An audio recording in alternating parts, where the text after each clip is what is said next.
Okay जी, बिस्मिल्लाहिर्रहमानिर्रहीम। Last lecture में हम वाइल लूप तक पहुंच गए थे, ठीक है। And we discovered the working of while loop. Now we will discuss the working of a repeat until loop, ठीक है। अच्छा जी, अगर आपको याद होगा हमारा फोकस जो है वो कंडीशनल लूप पे था। और कंडीशनल लूप में हमने प्री कंडीशन लूप जो है वो वाइल लूप की शक्ल में हमने किया था। अब हमने पोस्ट कंडीशन लूप करना है, ठीक है ना।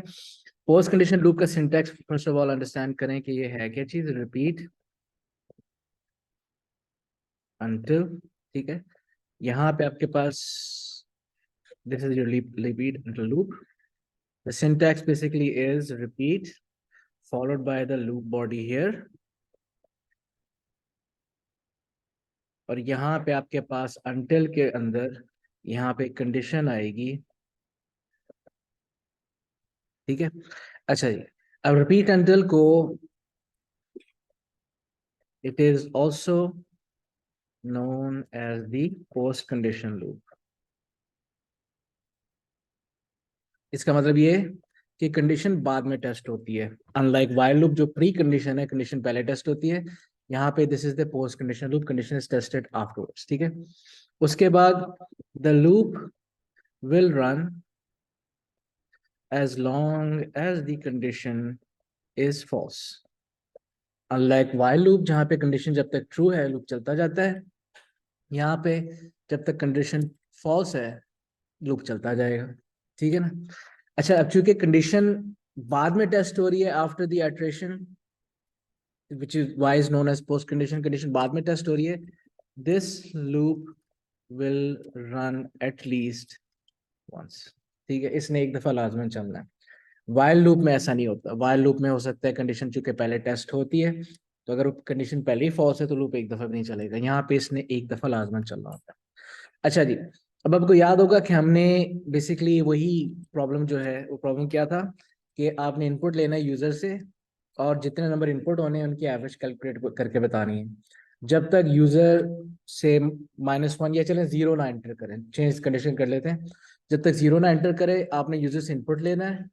जब तक वो 0 एंटर नहीं करेगा आप इनपुट भी लेते रहेंगे और एवरेज के लिए वो टोटल भी बनाते जाएंगे, ठीक है। And when the loop ends, तब आप उसके बाद एक एवरेज एक दफा ले लेंगे, ठीक है ना। और आपको याद होगा लास्ट लेक्चर में मैंने आपको बताया था कि your -1 is the rogue value. रोग वैल्यू क्या होता है? वो इनपुट जिसकी वजह से एक सीक्वेंस टर्मिनेट हो जाए। यहाँ पे हमारे पास 0 will be the rogue value because it will terminate the sequence, ठीक है। सो इसके लिए हम क्या करेंगे? First of all we will assign some variables, ठीक है, लाइक बिफोर। हमारे पास वेरिएबल्स कौन कौन से होने चाहिए? हमारे पास एक एवरेज होगा, अज्यूम करें डिक्लेरेशंस हुई हुई हैं। हमारे पास एक टोटल होगा। In fact let's do this on the next page.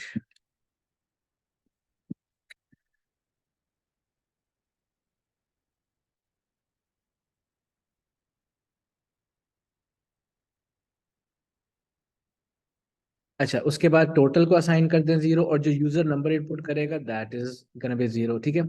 Now with in the loop this is how a loop starts, ठीक है। आप इनपुट लेंगे, एंटर ए नंबर, और वो चला जाएगा नम के अंदर, और उसको आप टोटल में ऐड कर दोगे, ठीक है ना। टोटल प्लस नम, ठीक है। एंड यहाँ पे आपके पास आई फॉरगॉट कि हमने एक काउंटर भी मेंटेन करना है। What is the purpose of this counter? Average calculate करने के लिए मुझे गिनना है कि कितने नंबर इनपुट हुए थे, because I don't have the conventional sense. एक फॉर काउंट लूप नहीं चल रहा है, बिकॉज फॉर काउंट में तो आपके पास नेक्स्ट होता है, काउंटर होता है। तो ये चूंकि कंडीशनल लूप है, इसमें वो बाय डिफॉल्ट काउंटर वाले फीचर्स होते ही नहीं। सो आपको इसके अंदर काउंटर वाला फीचर ऐड करना पड़ेगा, यानी कि आपको काउंटर ऐड करना पड़ेगा, ठीक है। सो आपके पास यहाँ पे आ जाएगा count is equal to count plus, ठीक है। अच्छा, मैं दोबारा बात रिपीट कर देता हूँ ये, बिकॉज आपकी बुक में इसको ऐसा सेपरेट थिंग कहा हुआ है, ठीक है। This process is known as totalling. Totalling से मतलब ये है कि आप एक एग्जिस्टिंग वैल्यू के अंदर नई वैल्यू ऐड करते हैं और उसको उसी के अंदर दोबारा एग्जिस्टिंग वैल्यू के अंदर ही ओवरराइट कर देते हैं। तो यू कैन सी हियर कि मैंने टोटल के अंदर नम ऐड करके टोटल में स्टोर किया हुआ है, ठीक है। विच मीन्स पुरानी वैल्यू टोटल के अंदर नम ऐड किया और उसको पुरानी वैल्यू को ओवरराइट कर दिया विद द न्यू वैल्यू, ठीक है। And this happens every time. So अगर मेरे पास एक पुरानी वैल्यू थी, उसके अंदर नम ऐड करके न्यू वैल्यू बन गई, अगली दफा ये न्यू वैल्यू भी पुरानी हो जाएगी, बिकॉज उसके अंदर आप नम दोबारा ऐड करोगे और टोटल में ऐड करोगे. So basically you are adding a number to an existing value and storing it again in the existing value. So basically totalling भी कहते हैं इसको, अपडेशन भी कहते हैं. ठीक है. इसी तरीके से अगर आपने कुछ गिनना है, काउंट करना है, ठीक है, it could be for anything. यानी फॉर एग्जांपल आपके पास क्वेश्चन आ सकता है, count the number of odd numbers in this sequence, count the number of even numbers, count the numbers less than 1, count the numbers that are 2 digit, whatever it is. अगर आपको कुछ गिनने की जरूरत है तो आप किसी न किसी किस्म का काउंटर रख सकते हैं. It does not have to be called count, it can be called anything. आप उसको नाम रख दे even, odd, whatever you want. ठीक है ना. लेकिन ये कि आपने पर्पस किया, उसमें आपने गिनना है. ठीक है. एंड वेन एवर ये काउंटिंग, जब भी आप एक चीज ऑकर करेगी तो हमेशा आपकी वो काउंटर की जो वैल्यू है, जो whatever the name of the counter is, it is incremented by 1. ठीक है. एक आया +1, एक और आया +1, सो एंड सो फोर्थ. ठीक है ना. तो यहाँ पे आपके पास everything, this is known as counting. तो आपके पास यहाँ पे +1 हो रहा है. यहाँ पे इस पर्पस, इस काउंटर का पर्पस ये है कि हमने गिनना है कि नंबर कितने इनपुट हुए हैं, ताकि at the end of the loop में एवरेज, एज पर द एवरेज फॉर्मूला के sum of numbers divide by the total numbers जितने इनपुट हुए हैं, तो आप उसको कर सकते हैं बड़े आराम से. ठीक है. आफ्टरवर्ड्स व्हेन आई, अच्छा यहाँ पे आपके पास क्या चीज है, until this is where my condition will come है. ठीक है. अब ध्यान में रखिएगा, जब तक यहाँ पे रिपीट अंटिल में कंडीशन फॉल्स है, लूप चलता जाएगा. जैसे ही ट्रू होगा, लूप से बाहर आ जाएंगे. ठीक है. इसका मतलब है कि मेरी कंडीशन इस तरह बननी चाहिए कि मेरे ट्रुथ पे बाहर आ जाना आपने.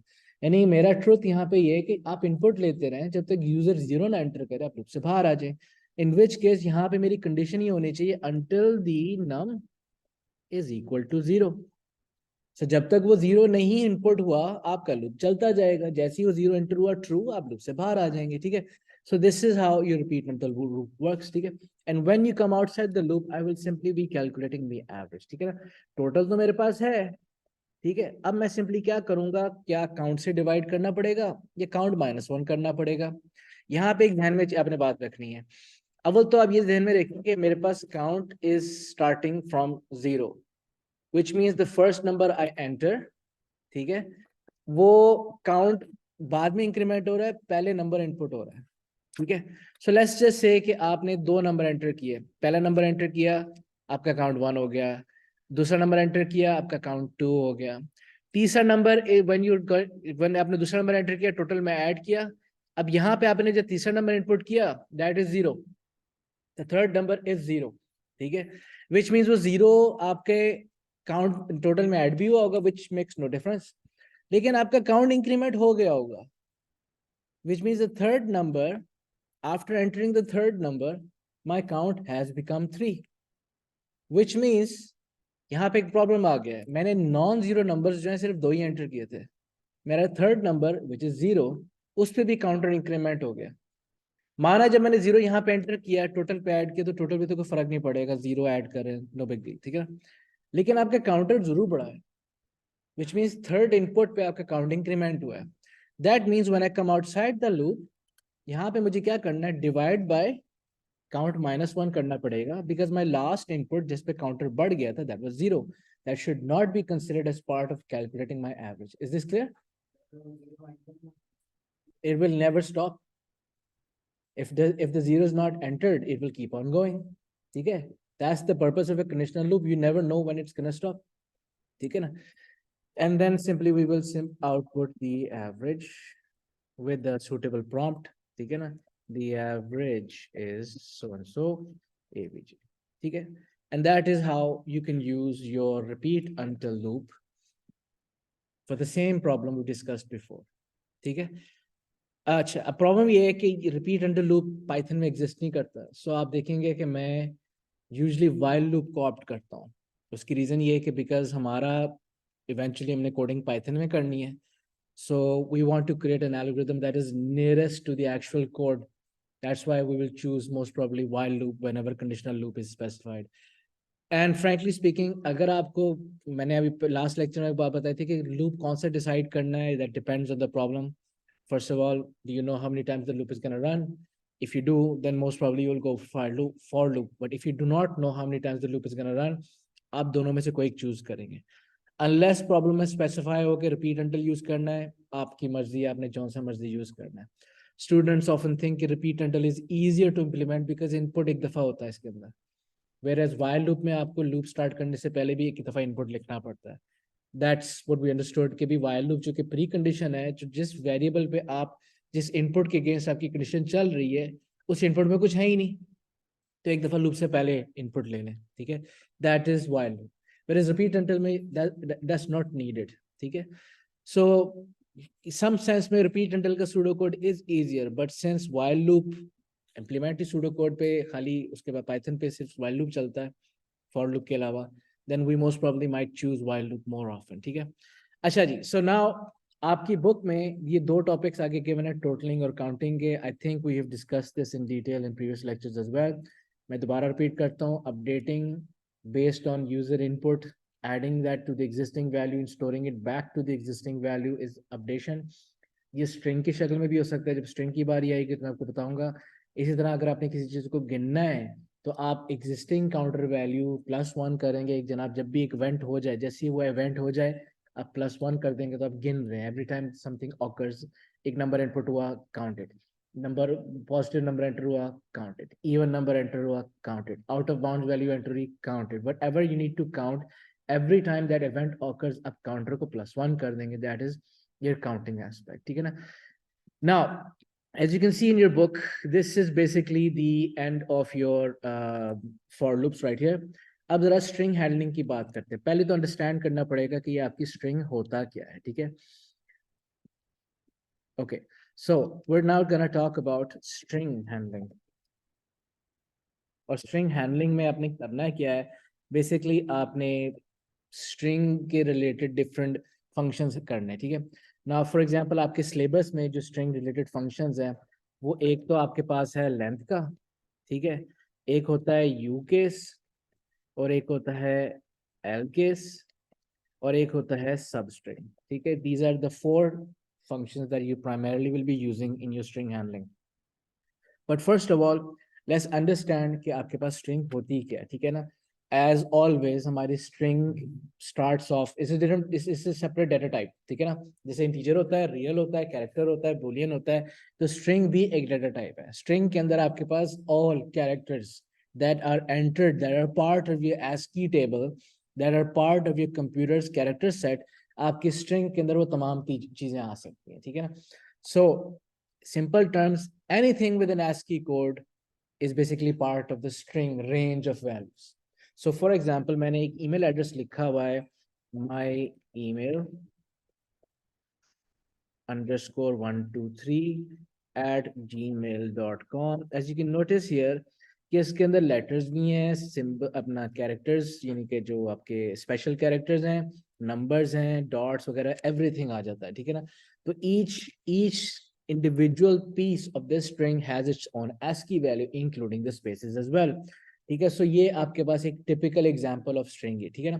इसी तरह आपके पास एक जो स्ट्रिंग है, for example my name is John, तो ये आपके पास ये भी एक स्ट्रिंग है, इसके अंदर स्पेसेस भी शामिल है, ठीक है ना। So anything that represents that can be represented by individual ASCII characters is considered as a string, ठीक है ना। अब आपको कहीं पे भी इंफॉर्मेशन सेव करनी है जहाँ पे एक से ज्यादा कैरेक्टर जरूरत है तो आप स्ट्रिंग टाइप यूज करोगे, ये ध्यान में रखिएगा। कभी कभार क्वेश्चन में एग्जाम्पल ऑफ वैल्यू दे दी जाती है, फॉर एग्जांपल डबल कोट्स के अंदर लिखा होगा एक लाइन, तो आपको पता चल जाएगा जनाब इसकी डाटा टाइप स्ट्रिंग होनी चाहिए।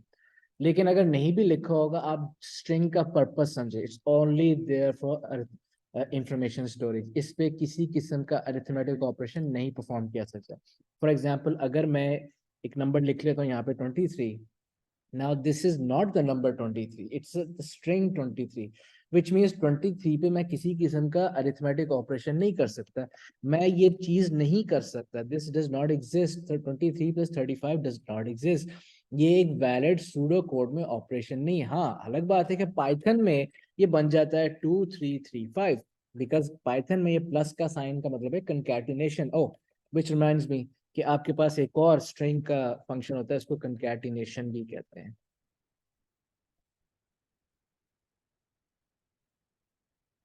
कंकैटिनेशन, ठीक है। Now let's understand the individual functions that we see here regarding string function, ठीक है ना। let's look at the length function first, ठीक है। अच्छा जी, लेंथ में क्या होता है कि लेंथ का बेसिक सिंटैक्स ये है कि this is by the way built in function. Built in function से मतलब कि you don't have to understand कि what it does, how it works, you are simply here to use it, ठीक है ना। ये आपको आपके पेपर में एज अ क्या कहते हैं कि सपोर्टिंग मटेरियल आपको पता होगा ये चीज़ है मेरे पास है, और जहाँ पे मुझे जरूरत है एल्गोरिथम में इसको मैं यूज भी करूंगा, ठीक है ना। नाउ सेकंड थिंग, मैंने वर्ड यूज किया फंक्शन, ठीक है ना। फंक्शन एक ऐसी सब रूटीन, सब रूटीन क्या होता है, program within a program, एक ऐसा छोटा सा small code that is made part of your larger program, that is a subroutine. Function एक ऐसी सब रूटीन होती है जिसने अपना काम करने के बाद कुछ वैल्यू रिटर्न करनी है, ठीक है ना। फॉर एग्जाम्पल यहाँ पे जो है आपका लेंथ का फंक्शन क्या करेगा, फॉर एग्जाम्पल लेंथ को मैं अगर एक स्ट्रिंग पास करता हूँ हेलो वर्ल्ड, तो ये जनाब आला रिटर्न करके देगा हमें इसकी लेंथ इंक्लूडिंग द स्पेसेस, ठीक है। लेंथ से मतलब है कि इसमें कैरेक्टर्स कितने, सो इसमें आप गौर करेंगे 1 2 3 4 5 6 इंक्लूडिंग स्पेसेस 7 8 9 10 11, तो इसका आउटकम हमारे पास 11 होगा। So if for example you want to access the length of a string and always the string, you can use the length function here, ठीक है ना। नाउ इसी तरह आपके पास एक सब स्ट्रिंग का कोड है, ठीक है। अब सब स्ट्रिंग क्या करता है कि एक बड़ी स्ट्रिंग में से एक छोटी स्ट्रिंग अलग करता है, ठीक है ना। इसको स्ट्रिंग स्लाइसिंग भी कहते हैं कि यू आर क्रिएटिंग सब strings from the larger string, ठीक है ना। अब इसमें सिंटैक्स क्या होता है कि यहाँ पे आपके पास स्ट्रिंग आ जाएगी, फॉर एग्जाम्पल आप स्ट्रिंग डाल देते हैं ABCDEF और उसके बाद 1 2 3 4 5 6, ये आपके पास एक स्ट्रिंग आ गई, ठीक है। यहाँ पे आपके पास सेकंड जो यहाँ पे आप एक वैल्यू पास करोगे दैट विल बी कि आपने इस बड़ी स्ट्रिंग, अब ये बड़ी स्ट्रिंग जो है किसी वेरिएबल में भी रखी हो जा सकती है। फॉर एग्जांपल मैं एज इट इज क्या करूंगा कि मैं एक स्ट्रिंग बनाता हूँ माई स्ट्रिंग, और मैं पूरा का पूरा जो स्ट्रिंग है वो मैं इसके अंदर रख देता हूँ ABCDEF 1 2 3 4 5 6, ठीक है। And when I want to use this string, मैं जहां जहां स्ट्रिंग को यूज करना है मैं यहाँ पे माई स्ट्रिंग करके यूज कर सकता हूँ, ठीक है। So basically when I talk about my string, I am talking about this entire string, ठीक है। नाउ सब स्ट्रिंग वाला फंक्शन क्या करता है, एक बड़ी स्ट्रिंग में से आपने एक सब स्ट्रिंग अलग करनी है। फॉर एग्जाम्पल मैं चाहता हूँ कि इसमें से मैं DEF को पढ़ना, सिर्फ DEF मुझे अलग से करना है, ठीक है। I just want to separate this, I want to create a substring that is DEF, ठीक है। अब आप गौर करें कि इसमें मुझे दो चीजें चाहिए। फर्स्ट ऑफ ऑल डी शुरू कहाँ से होता है, डी शुरू हो सकता है from 1 2 3 and 4, D start from position number 4, और DEF 3 कैरेक्टर्स मैंने पढ़ने, सो दैट मीन्स कि मेरे पास जो इसकी लेंथ बनेगी सब स्ट्रिंग की starting from position 4 will be only 3 characters, ठीक है। तो मेरे पास सब स्ट्रिंग के फंक्शन में पहले तो वैल्यू आपको जहां पे ये पास करनी है that is K where am I starting reading from. So क्योंकि DEF पढ़ना है तो मैंने स्टार्ट करना है फ्रॉम पोजीशन नंबर 4, ठीक है। तो मैं यहाँ पे डी पे आ जाता हूँ, ठीक है।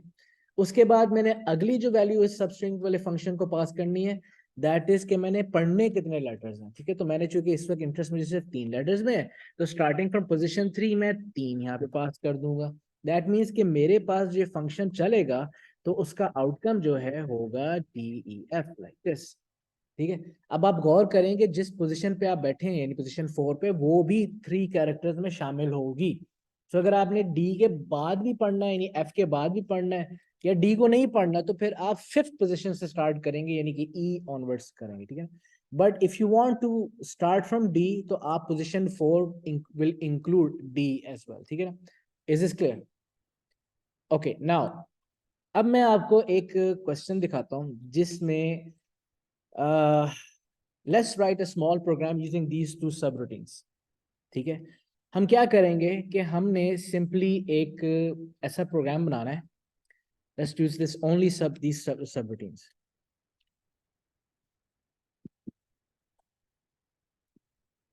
अच्छा जी, प्रोग्राम कुछ इस तरह है कि आपने यूजर से एक स्ट्रिंग इनपुट करना, ठीक है। Input a string from the user and out count how many letters does it have, letters only, ठीक है, स्ट्रिंग में कुछ भी हो सकता है, स्पेसेस वगैरह सब कुछ, लेकिन हमारा कंसर्न सिर्फ लेटर्स है, ठीक है ना। And print the number of letters in the string, that's it. ये हमारा रिक्वायर्ड प्रोग्राम है, ठीक है। सो नाउ अज्यूम करें कि हमारे पास वेरिएबल्स नहीं है, तो पहले तो हमें वेरिएबल्स बनाने हैं, दैट मीन्स कि हमें डिक्लेरेशंस करनी है। So let's start off by declaring. Now what variables do I need here? कौन से वेरिएबल्स चाहिए होंगे? एक तो हमें काउंटर चाहिए होगा, ठीक है ना। काउंटर का नाम क्या रखना है हमने? नहीं, मीनिंगफुल नाम रखें, हम इसको रख देते हैं लेटर्स, ठीक है, लेटर्स रख देते हैं। Of type counters are always integer, ठीक है ना। What's next?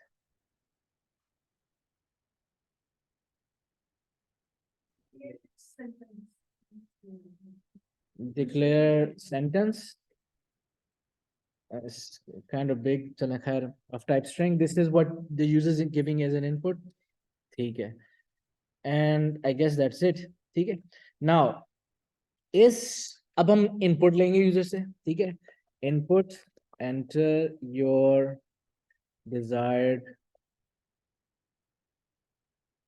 string, और यहाँ से हम sentence में input ले लिया, ठीक है। अब user has given an input such as a letter, an email, whatever it is, ठीक है ना, उसने input कर दिया। अभी देखें कि मैंने क्या करना है, कि मैंने जो स्ट्रिंग, फॉर एग्जांपल यूजर ने यहाँ पे एंटर किया ABC123 ABC@123 #GHQ, ठीक है ना। This is the string it entered, ठीक है ना, the user has entered this string. अब इसमें जब ये स्ट्रिंग इनपुट हुई है, हमने बताना है कि इसमें से लेटर्स कितने थे, ठीक है। So what we can do is, obviously this is just an assumption कि भी ये आपके सामने फॉर एग्जांपल एंटर किया है, हमें तो नहीं पता यूजर क्या एंटर कर रहा है, लेकिन फॉर एग्जांपल अगर उसने ये एंटर किया, तो what I want to do is basically I want to scan through the entire string one letter at a time, one character at a time. By the way string का एक जो हिस्सा होता है उसको कैरेक्टर कहते हैं। And I want to identify whether or not it is a letter. And if it is a letter, in fact, uppercase, lowercase दोनों हो सकता है, I want to increment my counter के जनाब एक letter मिल गया, और अगर letter नहीं है तो मैं counter को increment नहीं करूँगा। That's the basic philosophy, ठीक है। So first of all, do I need a loop? Okay, because I'm going from one letter to the next. Her letter को मैं compare कर रहा हूँ कि letter, her one character is a letter or not. So I am basically looping, ठीक है। Do I know how many times the loop is gonna run? No? Are you sure? क्या इस string के अलावा भी चलना है उसने? तो हमें ये तो पता है ना कि length तक ही चलना है, हमें ये तो पता है ना कि length तक ही चलना है, इससे ज्यादा तो नहीं चलेगा ना। So हम क्या करेंगे, for count 1 to length of sentence. So जितने भी इसके अंदर लेटर्स होंगे उतने तक ये चलेगा। फॉर एग्जाम्पल इसमें आपके पास जितने नजर आए 1 2 3 4 5 6 7 8 9 10 11, 11 टाइम्स इसने चलना है। अगर ये कुछ और स्ट्रिंग होती है तो जितनी उसकी लेंथ है उतना दफा लूप चलेगा, ठीक है। लेकिन ये बात है कि जितनी स्ट्रिंग है उसकी लेंथ के हिसाब से चलना है, and you have the length function for that, ठीक है ना। So that's the loop starter, ठीक है, दैट्स द लूप हेडर। अब लूप के अंदर क्या होगा, I need to examine one letter at a time, I need to examine one letter at a time, ठीक है। सो ये स्पेशल टेक्निक है, ये इसको जहन में रख लेगा, इसको आपको हो सकता है आगे जाके भी यूज करें। लेकिन if you want to loop through the entire string but you want to access only one character at a time, one character at a time, तो यही सिंटैक्स रहेगा उसका, ठीक है। अब जरा इसको ध्यान में रखिएगा, यहाँ पे मैं क्या करूंगा, सब स्ट्रिंग, ठीक है, दिस मेरी जो स्ट्रिंग है जो sentence,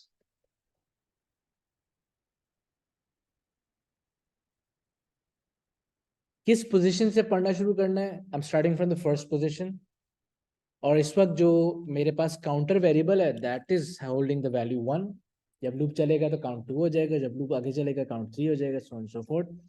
So one character at a time, I want to start with the first letter and go towards the first, second, third, इसी तरीके से। तो जिस तरह काउंटर बढ़ता जाएगा तो ये फंक्शन भी आगे अगले लेटर तक जाता जाएगा, ठीक है ना। और चूंकि मैं one letter at a time पढ़ रहा हूँ, तो तीसरी जो यहाँ पे आपके पास जो लेंथ है of what I am about to read, that is gonna be 1, ठीक है। अगर आपको याद होगा, मैंने अभी आपको बताया कि आपकी जो ये वाला पैरामीटर होता है ना, दूसरा वाला सबस्ट्रिंग में, ये बताता है कि आपने कितने लेटर्स पढ़ने हैं। तो यहाँ पे चूंकि 3 था, तो आप देखें कि मैं चौथी पोजीशन से 3 लेटर्स पढ़ रहा हूँ, ठीक है। अब चूंकि मैंने सिर्फ एट अ टाइम सिर्फ एक ही लेटर पढ़ना है, तो इसलिए यहाँ पे मैंने उसकी लेंथ 1 रखी हुई। लेकिन पोजीशन जो है वो एज अ वेरिएबल इसलिए रखा है बिकॉज मैं काउंटर बढ़ता जाएगा तो मेरी सेंटेंस की जो पोजीशन है, जिस जगह से मैंने पढ़ना है, वो भी चेंज होती जाएगी और मैं बारी बारी पूरी एरे तक गुजर जाऊंगा। दैट्स राइट, ठीक है।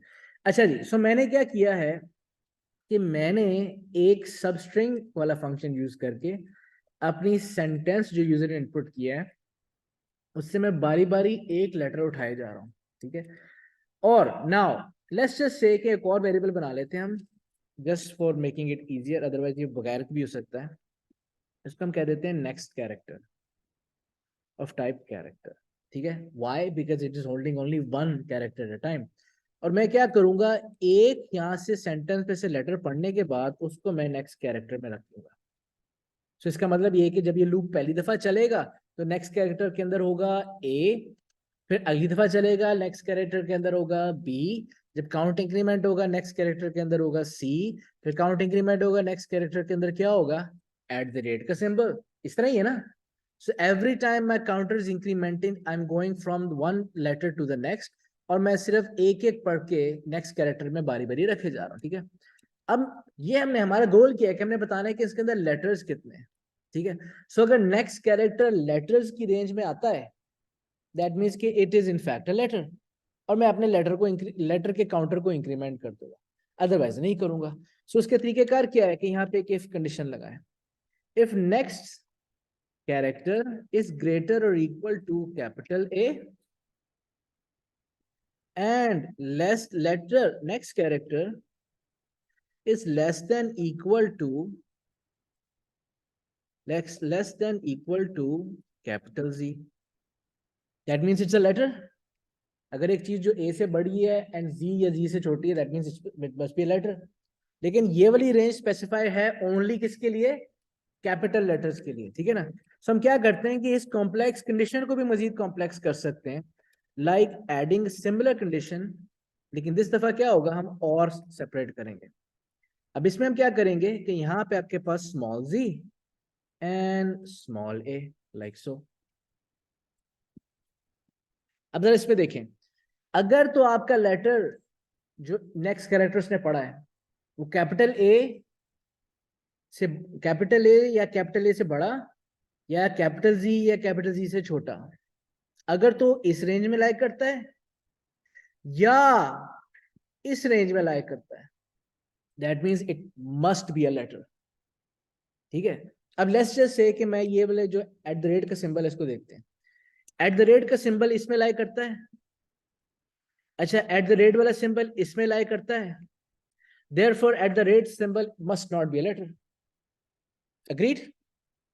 अच्छा इसी तरह नंबर भी है, नंबर भी इसमें लाई नहीं करता, इसमें भी लाई नहीं करता, दैट मीन्स अगर दोनों तरफ फॉल्स है तो मेरी ये कंडीशन भी फॉल्स है, यानी इस रेंज में भी लाई नहीं है फॉल्स, इसमें भी नहीं है फॉल्स, तो और की तरफ दोनों फॉल्स है तो कंडीशन ही पूरी फॉल्स हो जाती है। वेयर एज अगर आपके पास कैपिटल ए है तो ये वाली जगह ट्रू हो जाएगी, ये बेशक फॉल्स हो जाए, लेकिन चूंकि और है बीच में, वन और false zero will result in one, और ये पूरी कंडीशन फिर भी ट्रू हो जाएगी। और अगर ये छोटा जी भी होता, ये छोटा बी होता, तो ये वाला हिस्सा फॉल्स हो जाना था, लेकिन ये वाला हिस्सा ट्रू हो जाना था। सो फॉल्स और true will result in true, और में किसी एक का ट्रू होना जरूरी है। तो ये ध्यान में रखना, ये दोनों कभी भी ट्रू नहीं होंगे, बिकॉज ऐसा कोई भी कैरेक्टर नहीं है जो कि कैपिटल ए और जी के दरमियान भी हो और स्मॉल ए जी के दरमियान भी हो, लेकिन और कंडीशन में कोई सा एक ट्रू भी हो जाए तो आपकी पूरी कंडीशन ट्रू हो जाती है। ये बात समझ आ रही है? सो हम क्या करेंगे कि अगर ये बात किसी को नहीं समझे, please raise your hand. Okay, ठीक है। अच्छा जी, नेक्स्ट क्या होगा आपके पास कि अगर आपके पास यहाँ पे एक वैल्यू कैरेक्टर बन जाता है, ठीक है ना। तो हम यहाँ पे क्या करेंगे, लेटर्स को इंक्रीमेंट करेंगे, लेटर्स +1, ठीक है, because it satisfies the range of either this और दिस, ठीक है। दोबारा रिपीट करता हूं कि अगर आपके पास से नंबर है, आप इधर तक पहुंच गए, नंबर जो है इस रेंज में लाई नहीं करता, number is not greater equal to 1 and less than equal to 3, so यहां से आपको फॉल्स मिला है, ठीक है। और नंबर इस रेंज में भी लाई नहीं करता, इधर से भी फॉल्स मिलेगा। लेकिन आपकी इफ कंडीशन जो है ना वो इसके और इसके कंडीशन पे, इसके रिजल्ट पे चलती है। सो अगर आपके पास दोनों तरफ से ही फॉल्स आ रहा है, फॉर एग्जांपल नंबर 1 के लिए दोनों तरफ से फॉल्स आना था, तो फॉल्स और false will result in false, which means ये आपकी पूरी कंडीशन फॉल्स हो जाएगी, विच मीन्स आप यहाँ पे नहीं आओगे, यहाँ पे नहीं आओगे और आपका लेटर्स इंक्रीमेंट नहीं होगा। लेकिन अगर आपके पास एक लेटर है कैपिटल ए, तो वो इसकी वजह से ट्रू हो जाएगा, यहाँ पे बेशक फॉल्स हो जाए, ठीक है, लेकिन फॉल्स सॉरी ट्रू और false results the whole condition as true, because बीच में और लगा हुआ है। इसी तरह अगर स्मॉल बी होगा, तो स्मॉल बी में आपके पास कैपिटल ए वाला हिस्सा फॉल्स है, लेकिन ये वाला हिस्सा ट्रू है। फॉल्स और ट्रू में पूरी कंडीशन आपकी ट्रू है, बिकॉज बीच में और है। लेकिन ये सिर्फ एक ही जगह फॉल्स होगी जहां पे दोनों आपके जो कॉम्प्लेक्स कंडीशंस है वो दोनों जगह से फॉल्स है, और वो तभी होगी जब वो लेटर नहीं होगा, ठीक है ना। So if either one of these states is true, I will enter the if body and वहां पे मैं लेटर को इंक्रीमेंट कर दूंगा, अदरवाइज मैं कुछ नहीं करूंगा और मैं यहाँ पे आके अपना नेक्स्ट ला के काउंटर बढ़ा दूंगा, and for that is the end of the loop. And when I exit the loop, I shall have the number of letters present in my entire string, and I will simply output the number of letters is like this. यहाँ पे आ जाएगा letters, simple as that, ठीक है। सो आपने देखा कि हमने इस एक एग्जाम्पल में क्या क्या यूज किया है, हमने लेंथ का फंक्शन यूज किया है और सब स्ट्रिंग का फंक्शन यूज किया है, ठीक है। Now if any confusion feel free to ask, if not let's move on to the next one. अब हमने बाकी जो दो चीजें हैं जिसमें हमारे पास था यू केस और एल केस, उसको हमने जरा इंप्लीमेंट करना है एग्जाम्पल, ठीक है। अब हम क्या करते हैं, अनकंकैटिनेशन एज वेल।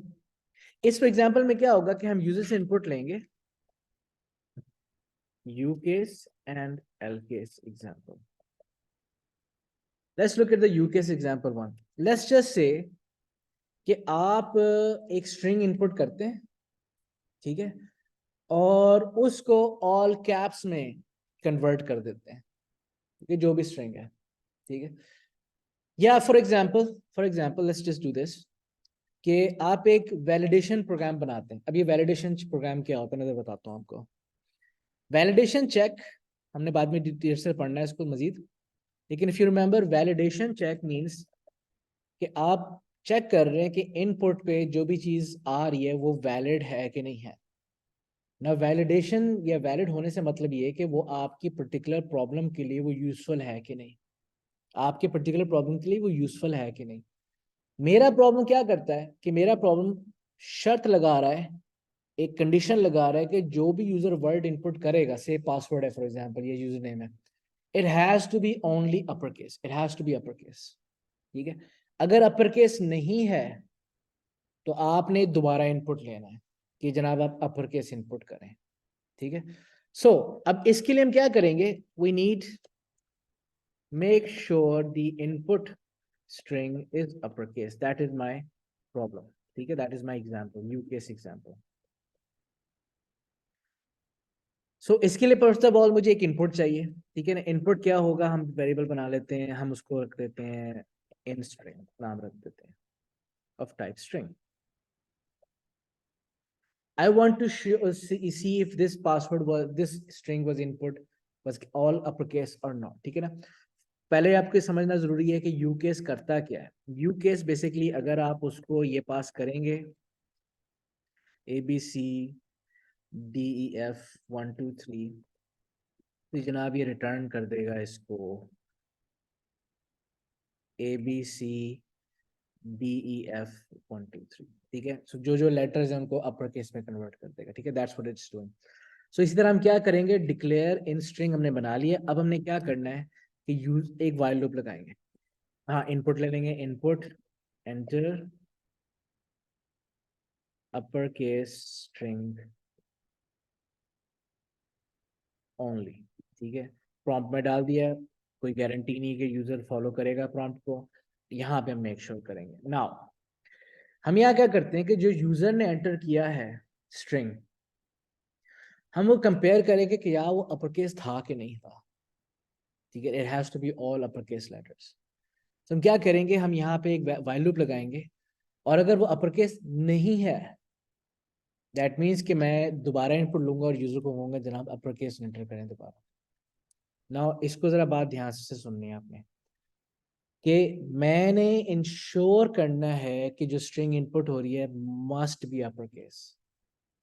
सो टेक्निकली मेरा व्हाइल लूप अगर मैं यूज कर रहा हूं, तो व्हाइल लूप की कंडीशन जब तक ट्रू होती है तो लूप चलता जाएगा, राइट। सो विच मीन्स कि मैं आपको इस पर्टिकुलर सिचुएशन में, वैलिडेशन की सिचुएशन में, मैं आपको लूप में कब तक रखूंगा, जब तक आप मेरी रिक्वायरमेंट पूरी नहीं करोगे, ठीक है। Validation, when we use a conditional loop for validation, then I will make sure that you are stuck inside the loop until you give me the input that I require. So मैं आपसे चाहता हूं कि upper case ही input हो। आप मुझे upper case नहीं दोगे, आप लूप में ही घूमते रहोगे। Is this true? सो इसका मतलब ये कि जब आप वैलिडेशन चेक अप्लाई कर रहे हैं ना यूजिंग व्हाइल लूप, तो आपकी कंडीशन की शक्ल ऐसी बननी चाहिए कि अगर आपकी कंडीशन यहाँ पे वो आप लिखोगे कि वो लिखोगे जो आप नहीं चाहते, यानी मैं नहीं चाहता कि अपर केस ना हो, मैं चाहता हूं कि अपर केस है। सो मैं यहाँ पे कंडीशन में लिखूंगा वो चीज जो मैं नहीं चाहता। मैं नहीं चाहता कि अपर केस के अलावा कुछ हो। सो अगर अपर केस के अलावा में वो चीज एंटर होगी जो मैं नहीं चाहता, दैट मीन्स कि मैं कंडीशन ट्रू हो जाएगी, yes you entered what I don't want, yes true. That means आपका व्हाइल लूप ट्रू, और आप दोबारा एंटर होकर दोबारा लूप में एंटर करके दोबारा इनपुट मांगोगे। सो अगेन मैं रिपीट करता हूं कि मैं चूंकि validation check, this is gonna be useful whenever we are applying validation checks. आप अगर व्हाइल लूप यूज कर रहे हैं फॉर वैलिडेशन चेक्स, तो आप कंडीशन में वो चीज लिखोगे जो आप नहीं चाहते, आप नहीं चाहते। सो अगर वो चीज हो रही है ट्रू जो आप नहीं चाह रहे, तो लूप में एंटर होकर दोबारा इनपुट मांगोगे। That's the way it should be. So whenever formulating validation check using while loop, condition आपकी वो होने चाहिए जो आप चीज नहीं चाहते, ठीक है। अब मैं नहीं चाहता कि अपर केस के अलावा कुछ एंटर हो, तो अब इसके लिए क्या करूंगा कि मैं जो इन स्ट्रिंग थी उसको कंपेयर करूंगा with the you case of in string. अब इधर इधर गौर करो, क्या ये क्या करेगा, जो भी स्ट्रिंग इनपुट है उसको ऑल कैप्स में कन्वर्ट कर देगा, राइट। अगर ओरिजिनल इन स्ट्रिंग और all cap version of the string are not equal, that means जो आपने एंटर किया था वो ऑल कैप्स नहीं था, ठीक है। दोबारा सुने, जो आपने एंटर किया this one is not same as the uppercase version of that string. That means you did not enter an uppercase string. You did not enter an uppercase string. ठीक है। सो मैं नहीं चाहता था कि आप अपर केस के अलावा कुछ एंटर करें। सो ये तो ट्रू हो गया ना, it is not equal, you entered what I don't want, ये कंडीशन ट्रू हो गई। मैं लूप में एंटर होऊंगा और मैं यहाँ पे अपने लूप में दोबारा आपसे इनपुट मांगूंगा, input enter upper case only, और यहाँ पे आप इन स्ट्रिंग दोबारा इनपुट ले लेते हैं, दोबारा जाके चेक होगा, दोबारा अगर कंडीशन आपकी ट्रू बन रही है यानी कि you entered a non upper case string, दोबारा इनपुट होगा, दोबारा चेक होगा, you will be stuck in this loop until this condition is false। और while लूप है तो कंडीशन फॉल्स पे बाहर आ जाएंगे, और कंडीशन फॉल्स कब होएगा, जब आपकी एंटर की हुई स्ट्रिंग उसके अपर केस वर्जन के बराबर है। नॉट इक्वल वाली कंडीशन फॉल्स हुई कि तो मेरे पे बराबर है, यानी कि आपने अपर केस ही एंटर किया है। अब आप लूप से बाहर आ जाए, हम यहाँ पे हम एक प्रॉम्प्ट मैसेज डाल देते हैं, thank you, simple as that. और यही एग्जैक्ट सेम थिंग आप कर सकते हैं, exact same thing if you want to check for lower case as well, ठीक है। उसमें आपके पास सिंपली क्या होगा कि एल केस आप उसको पास करोगे एज अ पैरामीटर, और L case like this L case, और आपके पास इन स्ट्रिंग, तो ये क्या करेगा, तमाम तर स्ट्रिंग को लोअर केस में कन्वर्ट कर देगा, एग्जैक्ट सेम थिंग, ठीक है। So if you need to convert the entire string to L case like I did for U case, आप एल केस यूज करना शुरू कर देंगे, same purpose, exact same purpose, ठीक है ना।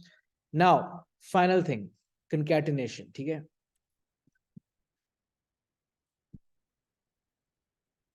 Let's look at the concatenation example.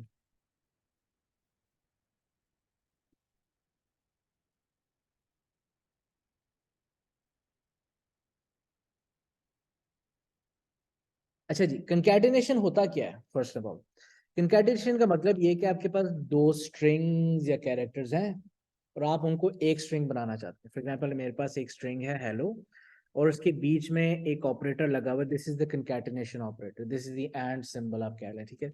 और यहाँ पे आपके पास वर्ड, ठीक है।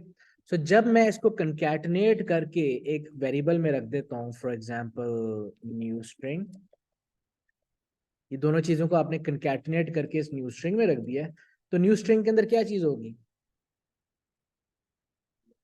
विदाउट स्पेसेस, बिकॉज आप देखिए मैंने directly hello followed by word concatenate करके लिख दिया। So basically new string will now have the entire string which is like this,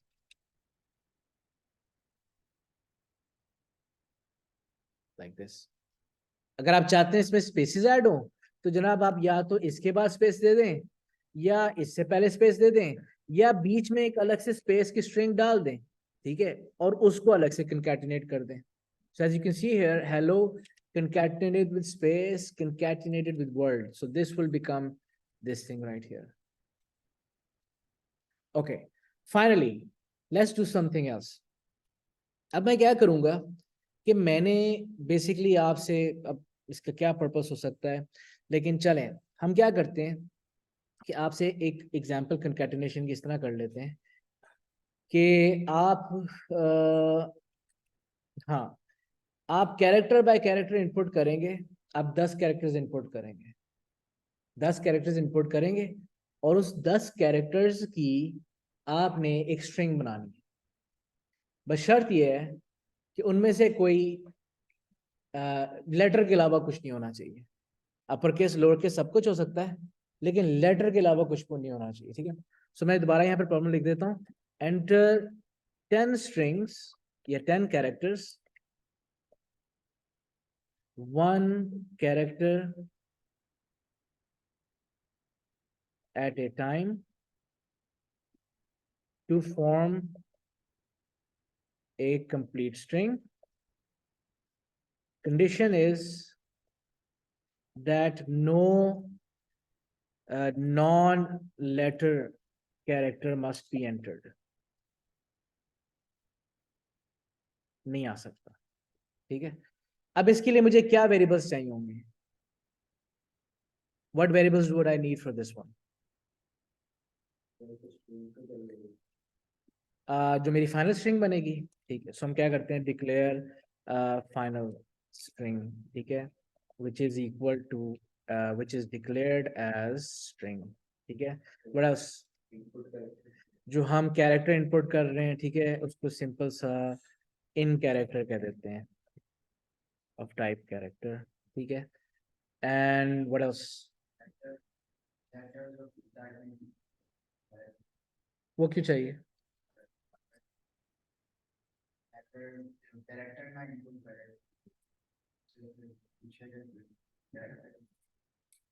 नहीं, तो वो जो चीज इनपुट कर रहा है वो इन कैरेक्टर में आ रही है, अब उसी को चेक कर लें कि लेटर है कि नंबर है, क्या है, ठीक है ना। सो आप जो चीज इनपुट कर रहे हैं इन कैरेक्टर, अगर ये लेटर नहीं है तो आप अप्रोप्रिएट स्टेप ले लें, लेकिन चेक तो इसी पे हो सकता है ना, ठीक है। So now what we can do is we initialize some variables, final string को मैं असाइन कर देता हूँ और empty string, और इन कैरेक्टर को मैं असाइन कर देता हूँ एक empty कैरेक्टर like this, ठीक है। नोटिस करें कि मैंने कैरेक्टर को सिंगल कोट्स दिए हैं, which should be the way, और स्ट्रिंग को डबल कोट्स देने हैं, ठीक है ना। Okay, how many characters am I inputting? So do I need a loop? I need a for loop because I know I'm doing it again and again, one character at a time, and I also know, okay, how many times I'm doing the input. So I use a for loop. Okay, for count 1 to 10. ठीक है, चलें जी, loop लग गया. What's happening inside the loop? Input कहाँ पे लिया हमने? पहले तो इनपुट लोगे ना, इनपुट बार बार लेना है, कंपैरिजन बार बार करना है, और अगर स्ट्रिंग बनानी है तो वो भी बार बार होना है. ठीक है ना. So input enter a letter. ठीक है, आपने प्रॉम्प्ट में सुटेबल प्रॉम्प्ट डाल दिया और वो कैरेक्टर में आ जाएगा. ठीक है. सो अगर अगर तो वो कैरेक्टर लेटर है, अगर तो वो लेटर है तो आप अपनी फाइनल स्ट्रिंग में उसको ऐड कर दोगे.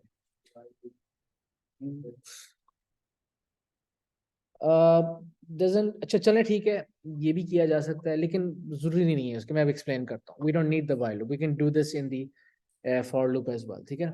नाउ हम क्या कर सकते हैं कि इफ कंडीशन यहाँ पे लगा लेते हैं.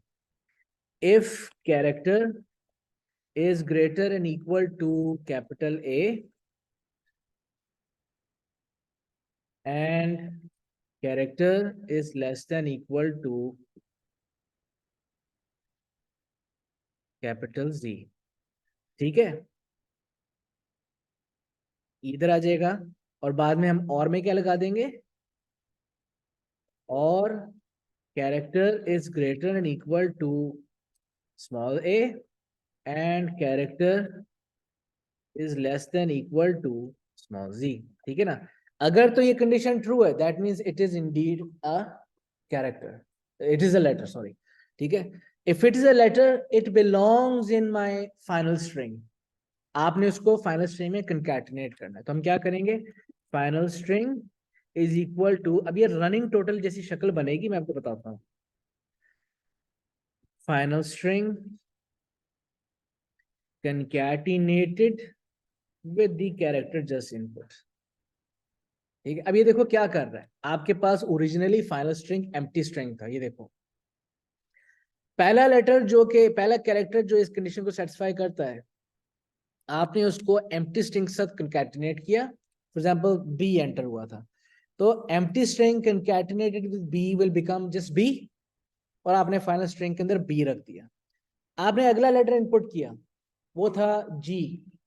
दोनों में से कोई सा भी हो सकता है. तो सिचुएशन आपकी ट्रू है. बी कंकैटिनेटेड विद जी, आपके पास यहाँ पे बीजी आ जाएगा. ठीक है. नेक्स्ट अगर आपका एंटर होता है, फॉर एग्जांपल 1 एंटर होता है, 1 के लिए कंडीशन ट्रू नहीं है आपके पास, राइट. दैट मीन्स कि आप यहाँ पे उसको कंकैटिनेट नहीं करोगे, because concatenation will only happen when this condition is true. Is this clear? ठीक है. अच्छा, अब प्रॉब्लम ये है कि मैं हो सकता है कि 2 लेटर्स इनपुट कर दूं, बाकी सारे नंबर्स एंटर कर दूं, और उसने तो 10 दफा ही चलना है. ऐसा ही है ना, फॉर लूप में तो 10 दफा चलना है. तो 10 इनपुट्स में से मैंने सिर्फ 2 लेटर्स इनपुट किए हैं, बाकी उसने सारे वो एंटर कर दिए हैं अपने नंबर्स. तो इसका मतलब ये है कि मैंने तो जो 10 इनपुट्स दिए, मुझे होना तो ये चाहिए कि 10 लेटर्स लाजमन ले, लेकिन वो 2 लेटर्स लेने के बाद लूप खत्म हो जाएगा, बिकॉज बाकी 8 जगह आपने कैरेक्टर या नंबर्स एंटर किया. अब इसका एक हाल तो ये, जैसे ये अपना हाथ कह रहा था कि वाइल लूप लगा ले. वाइल लूप यहाँ पे लगाएं कि जब तक वो लेटर नहीं है आप दोबारा इनपुट लेते रहे. दूसरा एक आसान हल ये है कि आपका जो नेक्स्ट काउंटर है, जो नेक्स्ट वाला कीवर्ड है जो कि काउंटर बढ़ाता है, आप वो जनाब डाले ही तब, वो काउंटर वाला कीवर्ड आप डालें ही तब जब एक वैलिड कंकैटिनेशन हो, वरना आप काउंटर को बढ़ाएं ना. सो फॉर एग्जांपल मैंने यहां पे नेक्स्ट लगा दिया है, और मैं इससे बाहर नहीं लगाऊंगा, विच मीन्स कि मेरा काउंटर तभी बढ़ेगा जब आप एक वैलिड लेटर इनपुट करके मुझे देंगे.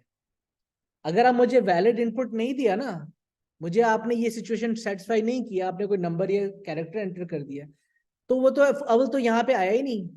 अगर यहाँ भी नहीं आया तो काउंटर भी नहीं बढ़ा, तो आपका काउंटर 2 का 2 ही रह गया था. दोबारा इनपुट लोगे, दोबारा आप गलत स्ट्रिंग दोगे, दोबारा वो लूप अपना कंडीशन फॉल्स होगी, दोबारा काउंटर नहीं बढ़ेगा, और 2 का 2 ही रहेगा. काउंटर बढ़ने की जो शर्त है वो नेक्स्ट के साथ है. सो मेरा नेक्स्ट तभी चलेगा जब मेरी कंडीशन ट्रू होगी। अब आप बेशक 100 कैरेक्टर्स इनपुट करो, लेकिन सिर्फ 10 कैरेक्टर्स जो है ना लेटर्स के अगेंस्ट वो कंडीशन ट्रू होगी।